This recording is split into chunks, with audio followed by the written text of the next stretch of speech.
নয় মামলার আসামি এক মুক্তিযোদ্ধা, জুতার মালায় হিরো। সোশ্যাল মিডিয়ায় একটি ভাইরাল ভিডিওতে দেখা যায় একজন মানুষকে জুতার মালা পরিয়ে কয়েকজন তাকে এলাকা থেকে চলে যেতে বলছেন। জুতার মালা পরিচিত ব্যক্তি স্বাভাবিক ভঙ্গিতে মালা গলায় হাঁটছেন, মালা খুলছেন, দুই পাশে দুই ব্যক্তি তার হাত ধরছেন, ফের মালা পরিয়ে দিয়ে ওই ব্যক্তি কি যেন বলছেন।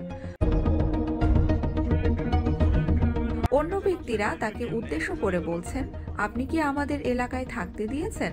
ভাইরাল ভিডিওটি কুমিল্লার 14 গ্রামের। ভুক্তভোগী ওই ব্যক্তির নাম আব্দুল হাই ওরফে কানু। তিনি মুক্তিযোদ্ধা। 14 গ্রাম উপজেলার লুদিয়ারা গ্রামের বাসিন্দা আব্দুল হাই কৃষক লীগ কেন্দ্রীয় কমিটির সদস্য ও একই সংগঠনের কুমিল্লা দক্ষিণ জেলার সাবেক সহসভাপতি। 15 বছর প্রতিপক্ষকে নানাভাবে জুলুম নির্যাতন করায় তার বিরুদ্ধে 9টি মামলা রয়েছে।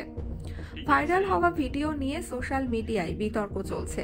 দেশ ও ভারতের কিছু গণমাধ্যম লাঞ্ছনার শিকার আব্দুল হাই ওরফে কানুর নামে আগে বীর মুক্তিযোদ্ধা হিসেবে তুলে ধরার প্রতি জোর দিয়েছেন বেশি। গণমাধ্যমে খবর পড়লে মনে হয় বীর মুক্তিযোদ্ধা হওয়ায় আব্দুল হাইয়ের গলায় জুতার মালা দেয়।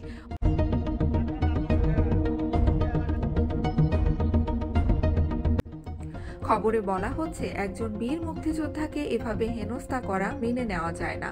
তাহলে কি মুক্তিযোদ্ধা না হলে তার হেনস্থা সমর্থন করবে? 14 গ্রামের অপ্রীতিকর ওই ঘটনায় সমর্থনযোগ্য নয়। তবে কিছু গণমাধ্যমের খবর দেখে মনে হচ্ছে দেশে এই প্রথম কোনো মুক্তিযোদ্ধাকে অপদস্থ করা হলো। এমন ঘটনা যেন বাংলাদেশে আর না ঘটে। 1999 সালে বঙ্গবীর আব্দুল কাদের সিদ্দিকীকে আওয়ামী লীগে কি করেছিল সে দৃশ্য মানুষ কি ভুলে গেছে?